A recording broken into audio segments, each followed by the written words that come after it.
سلامات كيرين الحمد لله كما لهم بار كل نقر لعن تحت نقزيوت ودي السب لعن تحت نقلبت قال يقبر مملوق يلن لهم زبن مملوق يلن لهم زبن نخال كمان يلن زخون نتمن عفكوف يبرو يقلابتو تخرميهم يترفو كم تانتو عقلهم صبيبهم تتقواناتو تقنقرهم يترفو كمناتو دقيري زماناتو تعاريهم يوم كتوفيهم نتصم دوت أتو زبلو السبيل رايدني زتردو كردو يزي تردو دما كشكع لليوم بس جيرنا نجمركو حقو سنة دقيري حدا عمت جيرنا تمدو كابزمت اتعاود دما بعلو تماستر كبسركم يبزمو نكو حقو سنة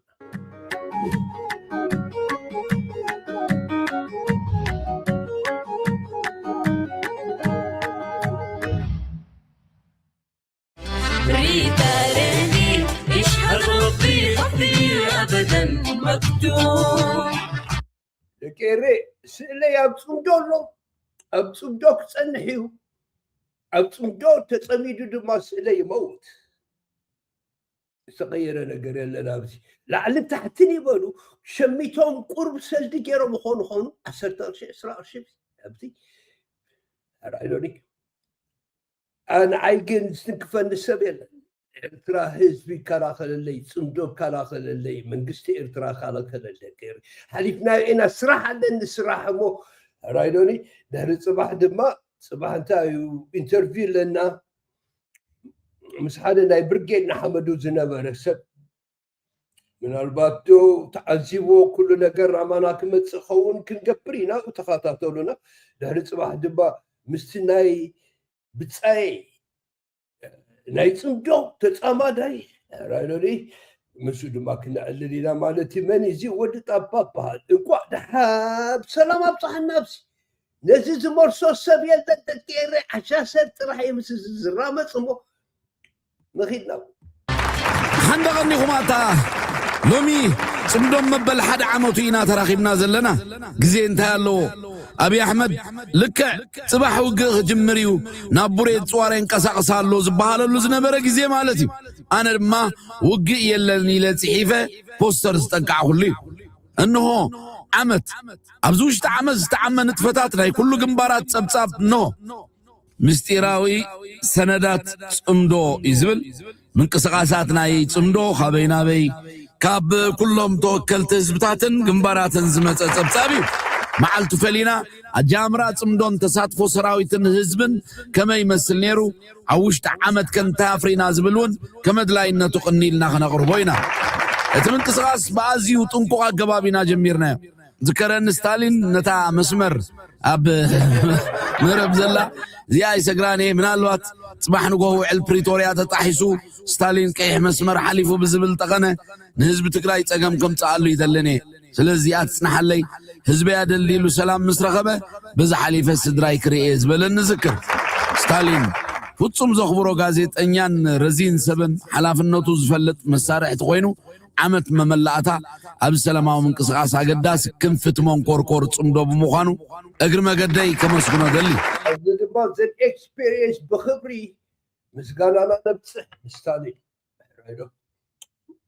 تتعمداي كوينو أبزبسي عمولو تصمدو بمرحنة إذا مراحي زي فيلوسوفر زي دكيري أنا تحسكير له بزي حدا unconditionally تحسكير له يغنينا ستالين بطعمي يغنينا كلهم أولاتن سعبتن صمدو دما انكو عبتحكم أبزي رتشت زول لعلنا يلن تورتاز غرسلنا يلن موشش زهبنا يلن زمرقنا ديتات زمرقنا بوتات جن ألف آلاف يمو أقبلبنا فيستانا نتقنبل كبلوكم دلي أبدا مكتوب نغتلنا نايلو مقداينا أبكارتم رأس ختما سنان تخايدنا نايلو مصمدو سفيح تساتاف النتفل علي ودباتن هزبتاتن زتقال لإنيرو بزد ما كابتقن محجن نكايدو زنبرنا صمدو فليز بلي እዚ ጽምዶ ወከልቲ ህዝብታት ኤርትራ ጋምቤላ ኣምሓራ ትግራይ ሱዳን ኦጋዴን ከምኡውን ከም በዓል ክቡር አቶ አንዳርጋቸው ጽጌ ሓደ ካብ መስረት ግንቦት 7 ኣብ 2014 ኣብ የመን ብመንግስቲ ኢትዮጵያ ተጨውዩ ተኣሲሩ ዝነበረ ኣብ 2018 ተፈትሐ ኣብ 2020 ዋና ፈጻሚ ስራሕ ወይ ሲኢኦ ናይ ኢሳት ዝኾነ አቶ አንዳርጋቸው ጽጌ ኣብ ዓንዲ እንግሊዝ ዝቕመጥ ሰፊሕ ፖለቲካዊ ትንታነታት ምቕራብ ዝፍለጥ ጸላዊ ኢትዮጵያዊ ፖለቲከኛ ዝተሳተፈሉ እዩ ነይሩ bar abdi ma zen experience በጣም እናመሰግናለን my brother እንዳልካቸው አይዟችሁ በርቱ ተጻምደናል ሐሳይና ዘለና ተመስገን አምላክ ኩሎም አትዮም ወደ ቀሬ አምላ አሊ አፍትዝላ አለ ደረጃ በጽም ዶ ደረጃ ጽድፋኸ ለሁሉም ጻጻሚ ድዎም ዝማስተር ዝሞ የቀንየና ለሁሉም ተጻምት የቀንየ ካልኡን ከምናይ ጋምቤላን ኦጋዴንን ዝኣመሰሉ ዓበይት ፖለቲከኛታትን ጸለውት ሰባትን ተሳተፉሉ አባላት ጽምዶኹም ዝኾኑ ዘረጋገጹልን ዓብይ ፍጻሜ እዩ ኤሬ ካብዝን ላዕላ አቺፍ ክገብር ዝኽእል ኤርትራዊ ሓደ ዓመት ውሽጢ ካብዝን ላዕሊ ክገብር ዝኽእል ሰብ ከሎ ምስ ዝዓወት ዝጓነፅ ሰብ እንታይ ዝደሊ تايتدر تقولنا بعد خير أتوانوش سامي كلكم سلدي تدلي ولا سلدي ولا كابزنا على عوت نزل زي حسكا نزل نقر زي صندوق زي صمد سنة محكي نحقر نهزبي نعدي نبعده زرب هذا مسألكم لك واحد قصر فتحنا لنا حاجة زي مرسلنا سبيل بزي كازن ጽምዶ ህዝብታት ዞባዚ ዘለዎም ደገፍ ንምግላጽ ዝመጹ ብዙሓት ጸለውት ሰባቱን በአካል ኣብቲ ናይ ጽምዶ ፍጻመ ብምስታፍ ጽምዶ ንኽዕወት ድርኺት ዝፈጥር ደገፎም አረጋጊጾም ኣብቲ መድረኽ ተሳቲፎም ካብ ዝነበሩ ዓበይቲ ኣጋይሽ ሱዳን አልአሚን ዳውድ መራሒ ስሙር ህዝባዊ ግንባር ሙስሊሕ ነሳር አማኻር ጠቅላል ሚኒስተር ኮሎኔል ማሕሙድ ሐሰን ሃሩን ወኪል መና አርኮይ መናዊ አዛዝ ናይ ሓበር ሓይሊ ዳርፎር دكتور عبد الرحمن وانا صحف مجلس الصحوة الثورية بعبيد ما ودي بريزيدنت السودان نبر الصادق المهدي زغنه عبد الرحمن الصادق المهدي سلف أمان زعم الصلو عبيت قايش تساتفهم نيروم إذا تاكب زغنه تفلتون يخب بخلو نقر شفافينا يوم على تقال بالسودان زمت آكاي سلام اويت إريتريا في السلام زلاتهم بساوز زمت آكا محرية تقراوين كابزن العلي نزيد القوم سني كابزن العلي طباب دو مصي فلت اب إريترا دقيره بزيبرت من قصنا نقوا حقوسكا حزبنا نقوا حقوسكا حزب تقرا نقوا حقوسكم حزب إثيوبيا نقوا حقوسكم زي صندوق بهال نقر فاربيو رايدو دقوا اوروبو كلهم عم تستخافركم نقوا حقوسكم نكون دس نمور أفريقيا وزلكم بوتنشال امتلتنا له أول شيء دقيري بويز هسكرو عن كل شيء إزنايلون صمدو ملوختو عبي كم تبوزو حق زي دقاقيمنا زقلتنايو صمدو مونغوز بتاعت إيرتران تقراين تراي متأسسار مفتار زعلمة زي كونه علامات صمدو عبي زعمو سرحة دما أزيو سفيحن ننوحي ستأمتان مخانزر رقاقت نيرو هزبتات زوبا قرنا أفريقيا أبا حدا سميروم سميدو من بحبار كوكوعازو بحبار سلام كسفنو بحبار نخوينات أيفال كبلو بحبار كمعبلو بوبي لهم دما تاريخ وقن ورا وقن زغونا تاريخ قرنا أفريقيا بحبار ناب تاريخ سلام سنيتن معبالن مغياري لكيري حدا نقر قطع يا أخوي كده بركوبي البوليتيكا معاك أبد زي الكاتيلي بفتصوب إذا حجز لنا يو سلام أي مثل أول شيء تزين بري سبيشال تخون السبيل لك مروت ناس نأملخ سبيل لك هذا كيري أملخ بعده تمرض كل سبز أمنه كل حسلو طلب زلو كم زعينات نكر أتشيف زقبر أفريقاوي أراهون على مشت كم تنقبل سريع فلتني بوية جينيس زود زم لكم زلوا أكسجين نايو من حالك نايو أسبرو ناينا نزيد القوم ናይ ኤርትራ ሰላም ዘይደሊ ናይ ትግራዋይ ሰላም ዘይደሊ ናይ አምሓራ ሰላም ዘይደሊ ናይ ኦሮሞ ሰላም ዘይደሊ ናይ ሱዳን ናይ ዞባና ናይ ጅቡቲ ጠቅላላ ሰላም ዘይደሊ ምስቶም ሰይጣውንቲ ዝተጣመደ ጥራሕ ምስ አምላክ ዝተባእሰ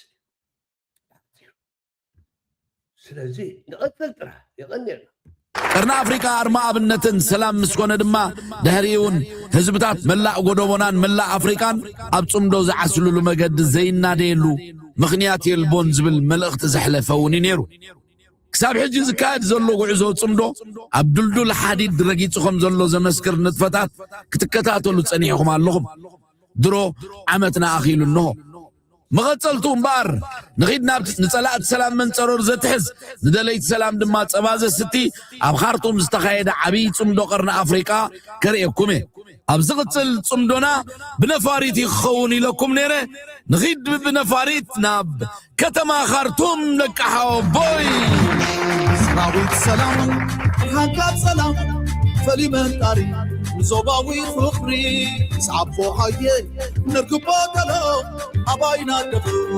عمسكل اللو سنعات قدمنا اللومات كنو كابزز ترف عيناتنا كلو سرطبطب يلن عمسكل سنعات مننتنا وسئيت عوات نخيد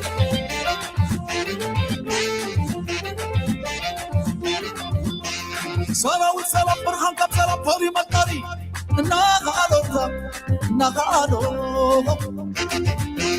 نسعب هاي نركب طول عباينا دفن عمس كللو سناسل تصفى كنت مدلو زي كأل كله نغالو سراوي سلام برخانكات سلام فاليوم الطريق زودنا زحوخو بسجكناتي زحرفو صلو بكراتات رئي اتمقدتات كما جيرو يسقرو تري ورلهم بارنا تقصال بروغراميك ناتينا نزا موسيقى شكرينا موسيقى مسود على دكيري باوي بوري نسعبو حيه نركب طولو اباينا دفن عمس كودو ابو خانجورا تدمق خزورا صباح علو كبسو تخال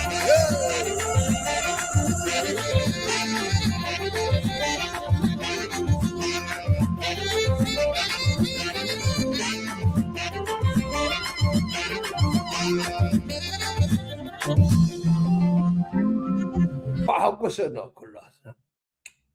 حجي دما او كبتي امحار وشتاتيو كم زول اذا تمدوت بحال بس غير ما يريكم دكير اما انتم اتكم زول يزلوكم نزل قرتي نزل كحسكال سيخسب ይሄ ሁኔታ በቀላል መታየት የሌለበት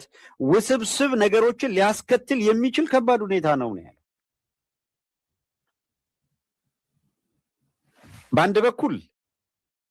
እነሱ ተስፋ አድርገው አብይ አህመድን ይዘው በሆይሆይታ አሰብ እንዘምታለን የሚል ጦርነት ቀስቀሰው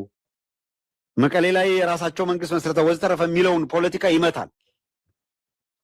ለምን የዋሽንግተን እና የአስመራ ግንኙነት መልክ እየያዘ እስከመጣ ድረስ የአብይ አህመድ እንቅስቃሴ ወደደም ጠላም የትም ሊደርስ በማይችል ሁኔታ ይገታል ማለት ነው እንቅስቃሴው ይሄ ጦረኛ ፖሊሲ ይገታል تعاتي دكير من قستنا أموداتا أمريكا بعلو تغمنا فليتون إرتراوي تسنعتنا أمزد ما زمسكرنا يو حقناتي دكير أنا كل ساعة نقرأكم حالا نقرني أمريكا هنا إرتراويا مزو صعدو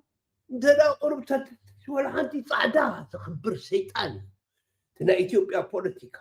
نجيبوت زيت الكفوا مخنات بوي دكير سعيب لكم نيري نايم جرشا كاردناسي مس أمريكانس سلام بهان متعرلا رايدوني مسوم زندنا مفتاح كومبليتلي نعوت أمامينهم كوغ أوي زبل نحلنا نايتوم إثيوبيا واني دفنو إذا ما نقرأكم يقولوا سمجو مس أمريكا إذا ما البوليتيكا سرارة حناتنا من قسنا رقعات سلازغونا برقعات سلازغونا يكم زعينت ساتون بعلوم تعذبوا من ناباناكم تصدلهم زلو دكير ببوليتيكا بجيوبوليتكس من قستنا بصمدود ما بهزبتات مسألة نعوة لنا نعوت لنا الفرق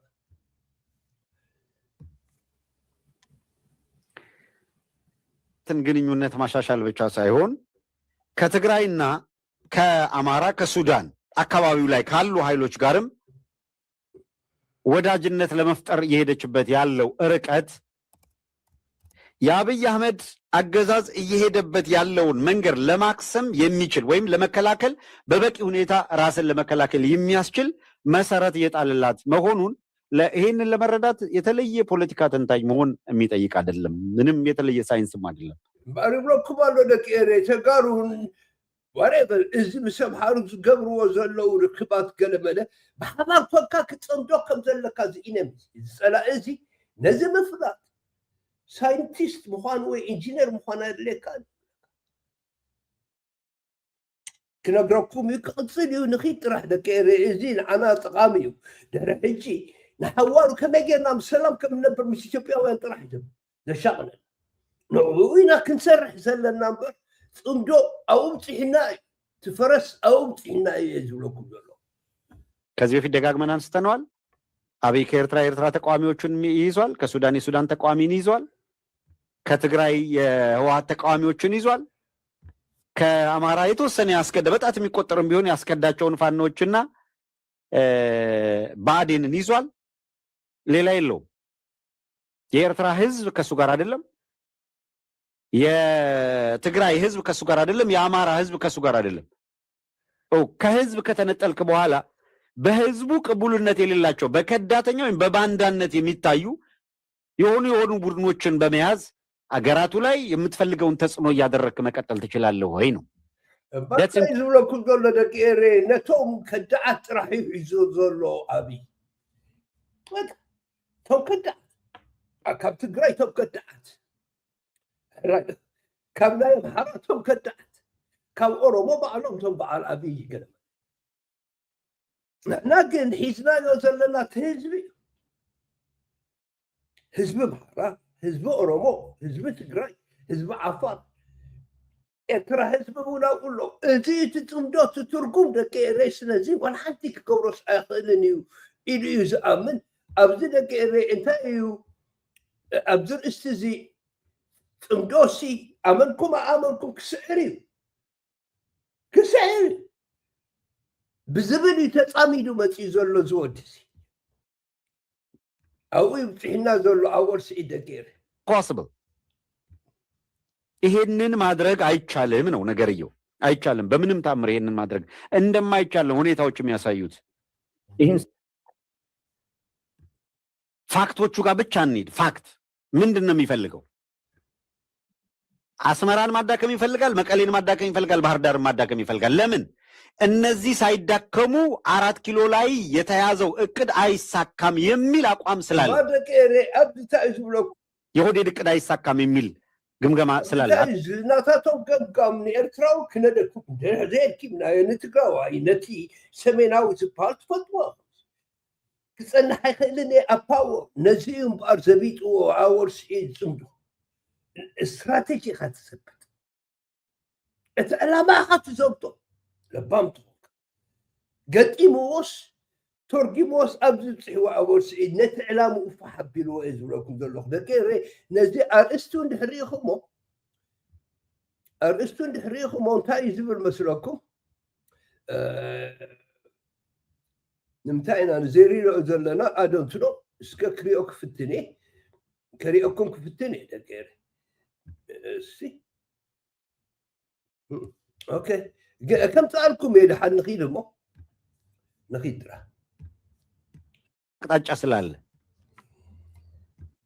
እነዚህ የተፈረደባቸው አካላት ያላቸው ምርጫ ምንድነው? ሺህ የፖለቲካ ልዩነት ቢኖራቸው እንኳን ጉዳዩ የህልውና አደጋ ሆኖ ከመጣ ኮምፕሊትሊ የሚያጠፋቸው ሆኖ ከመጣ በመሃላቸው ያለ የፖለቲካ ቅራኔ የትላንትም የዛሬም ቅራኔ በይደርም አስቀምጠው ቢሆን መተባበር ብቸኛ አማራጭ ሆነባቸዋል ማለት ነው። የለኒ ዝብለኩም ዘሎ ጽምዶ ጥራሕ እዩ ትሰርሕ ነገር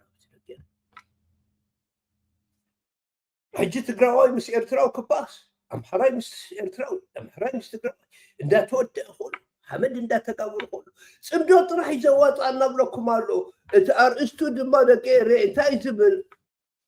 امنون صمدو تاريخ يسرال هابتابو كم زيريو تشوزي انت ارستي يزبلكم دولو دقيري او كلكم تراخمو امنونا صمدو تاريخ يسرال صمدو تاريخ يسرال እዚ ድማ حقي تاريخ يسرال تسريحو دما ተሰሪሑ ለገረ እነሱን ያነጣጠረ ነው የሚል ድምዳሜ ላይ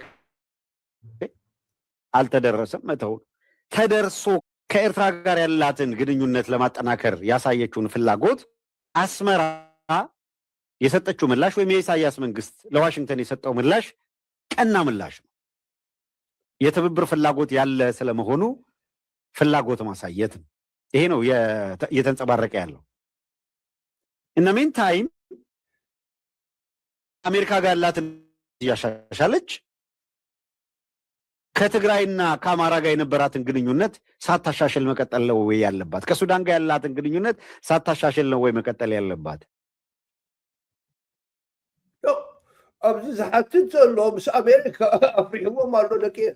መንግስትና ሕጂ ምስ ኣሜሪካ ቀስ እንዳበለ ዛመዳን ኣነ ድማ ደብዳቤ ክፅሕፍ የሎም ሰሙን ክነግረኩም ኣሜሪካ ኤምባሲ ቀንዴልና ምንቲ ክደፍዎ ደቂር ኣለና ንከታተሎ ኣለና ንሕጎስ ኣለና። ስለዚ ናይ ኤርትራ ምስ ኢትዮጵያ ምስ ኣሜሪካ ምፅማት ዘምፅኦ ሻቅሎት እሱ እዩ ዘሰክፎም ዘሎ ብጣዕሚ ሕጂ ድማ ነዚ ድማ ንጣበበሉ። ስለዚ ኣብኡ ድሕር ሰሚርና ምስ ኣሜሪካ ደቂ ኤርትራ ኣብቲ ምስ በዓል ሱዳን ክንገድፎ ማለት ድዩ?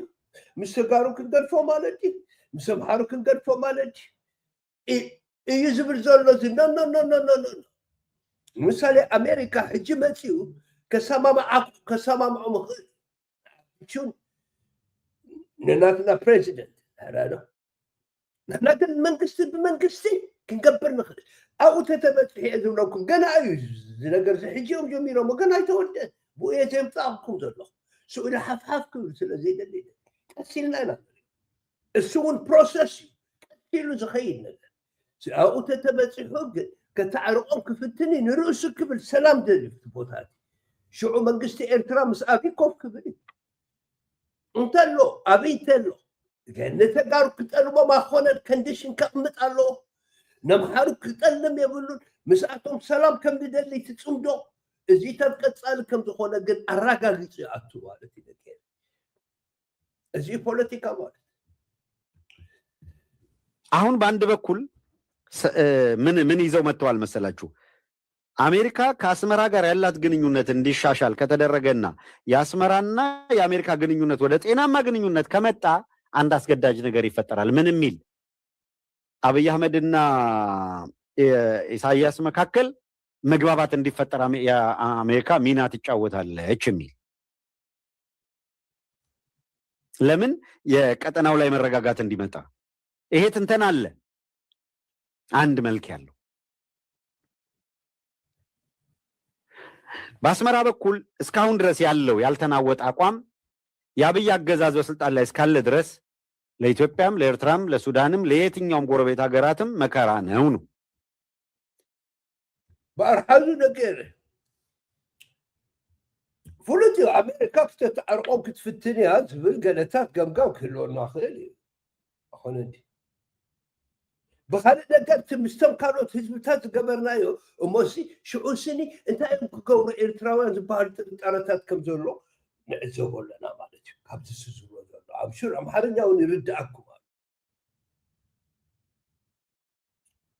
ናትና ፎከስ ክኸውን ዘለዎ ግን ድሕሪ ኣቢቹ ናይ ኣብይ መንግስቲ ምሰልገሰ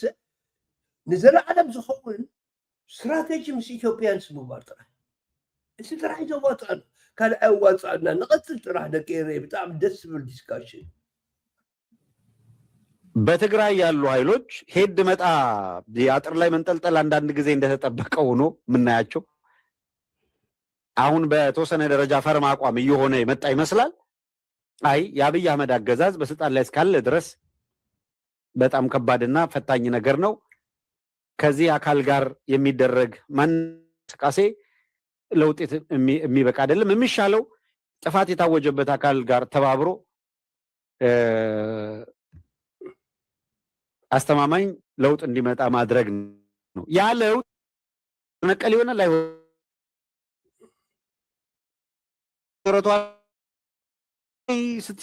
رغم ذلك إزاي تحدث إثيوبيا أقارفهم زلوا كروتوا يوم تمجلس فلوتي نايت تقرأ مجلسونكم إلو قد صورنا كنتي كهون مالتها دكنا كم زيدون كهون إثيوبيا أن نتيجة تصاوت لهم كان ولا صورنا كن نقول كنا تعطون زلوته أو إيو إرتراو دما فوكس كقبل زلوا already بتصمدو دكيرة نبع على دار كاتشوت جيتينا يوم علينا قبي كنا يوم علينا نرسم لهم أتوم له بعال بروفيسور حسن الساتوم نتنقر تنخالي وين عندي بعال انجينير اللي كان لما ناوينا نسقم ناوينا كي زلنا تريج الساتوم والكمبيوتر زي قبرون او مكرخوني انا مكرخوني ازي استراتيجي بعال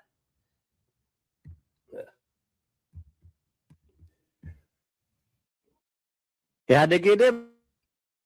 የሆነ ብልጽግና የሚባል ሄዶ ከሌ የሚባል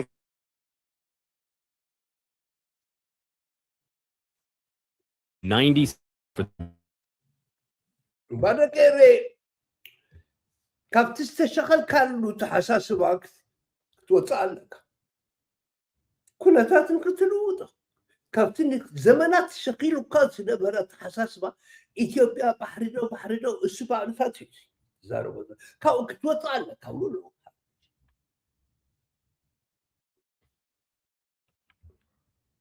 እትጽምዶ ኣብዝም ጽሕዎ ደቀሬ ኣብ ካልእ ቦታ ደረጃ በጽሕና ኣለና ብል ኣሎ ስባል ማስተር ኣወርስ ድማ ኣብ ካልእ ቦታ በጽሕ ብለኩም ኣሎሞ ሲንክሮናይዝ ገይሩ ዶ ተራኺቡ ዶ ቢያንስ መንግስት ጠበቃነን የፌደራሉ ጠበቃነን የምናምን ከሚለው ተወጥ ኤርትራም ኩል ያለው ትብብርና መናበብ በሌሎች አካባቢ ያሉ ተጨቋኞቹንም ያስተባቦን አለበት ከሚል በመነሳት ከአፋር ቤኒሻንጉል ጋር ከሌሎችም ጋር ያለው ተናባቢ እንዲሆን ለመድረግ ጥረት እየተደረገ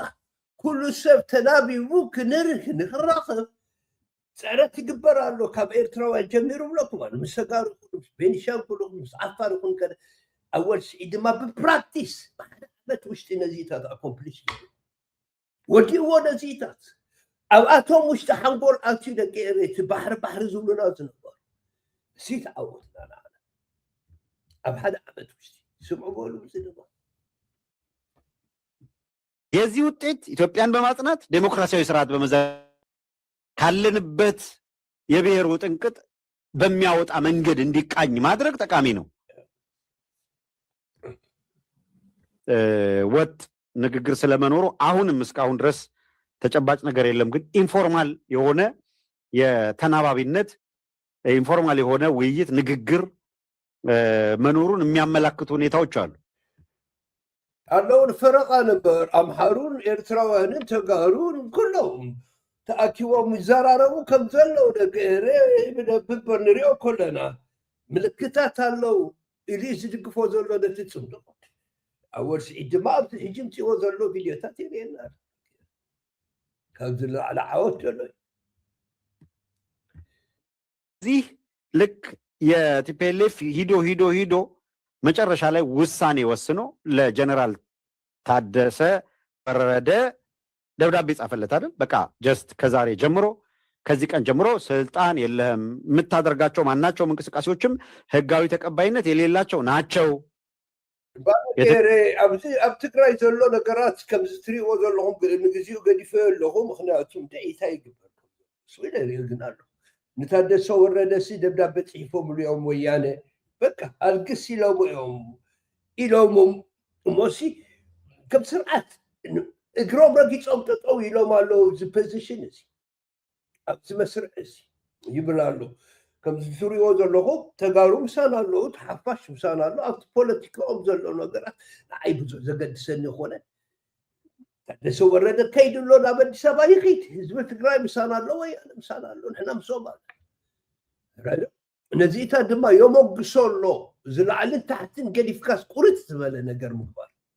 ትግራይ ምናምን ከዚህ በፊት የተመረጠ ወደ ቦታው መጥቷል ሁሉን አቀፍ ምናምን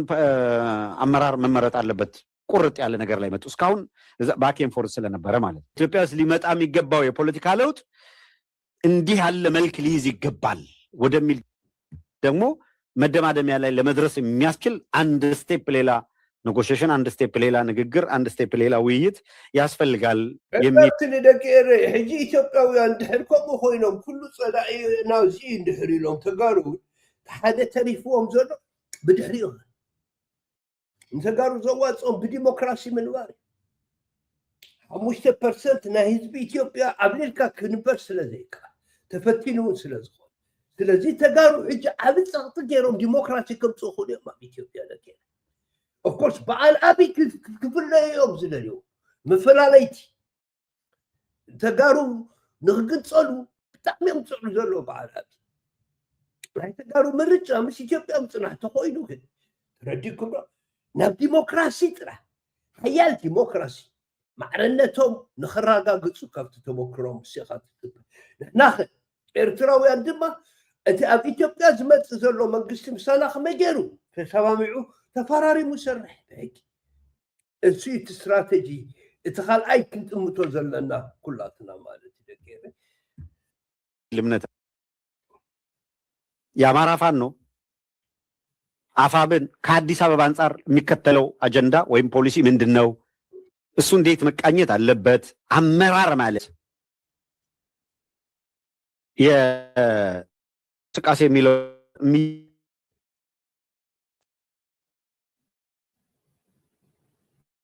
እንደ ናበቡ ሲባል ምክንያቱ ምንድነው ምክንያቱ የህልውና አደጋ መጥቷል ማጥቃት አቢሲኒያውያንን የማጥቃት እንቅስቃሴ አቢሲኒያውያን ጠንከር ወዳለ አቢሲኒያን ዩኒቲ መምጣት አለባቸው ራሳቸውን ለመከላከል ምክንያቱም በኢትዮጵያ ሴት ውስጥ የአቢሲኒያ ሴት አለና እሱን ንጥረገው እናጥፋው የሚል ፍላጎት ይዘው እየተንቀሳቀሱ ነው ላለመጠቃት ራሳቸውን ለመከላከል ቢደራጁ ሌጂቲሜት ነው ህጋዊ ነው ተገቢም ነው ተወዲ ደቂር አለ ከምዝ ላዕል ከብጻልኩም አخل ለደ በቀዳማይ ሁን አወርሲ ላምጽልኩም እንታይ ለኩም ዝተዛረበ ጸሚዶው ይብኩል ጽምዶ ጥራህ ዘዋጻና ብሎ ሕጂ ድማ ብስራሕ ኮፋ ቢሌሪና አሉ ኣብ ሓደ ዓመት ውሽጥሲ ንተጋሩ ንኤርትራውያን ጥራህ ሆነና ጸሚዶ ነምሐሩን ንዓፋርን ንሱዳንን ንኦሮሞን ነቶም ካልኦትን ነጸሚዶ ብኡ ምክንያት ነቲ ጽምዶ ትበሃል ነገር የምልኹ መምርሕ ሙሽ ኣለኩም መድሓኒት ኦክሲጅን የምልኹ ደቂረ ስለዚ ዘይ ጽምዶ ካልእ ኣማራፂ የለን ጽምዶ ዝዕወቶ እዚ ድማ መሳያ ሱፐር ኢንተሊጀንት ከምዚ ዓይነት ዓወት ኣምፂኡ ርኢናዮ ዘይንክፈልጥ ዓይነት ክእለትን ብቕዓትን ነዚ ድማ ምስ ዝራፀም ድማ ምስ መንደቕ ተራፂሙ ኮፊ ብደቂረ ጽባሕ ራኽበና ቻው እንኳዕ ብሰላም ድሓን ወፃና እንኳዕ ብሰላም ኣብ ዝወፃና የቀኒየና ነቲ መሳያ ኣወር ስዒድ ነቶም ኩሎም ጸሚዶም ዘለውን ከምኡ ደቂረ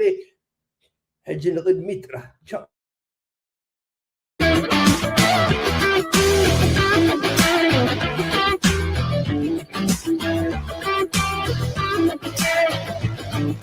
Thank you.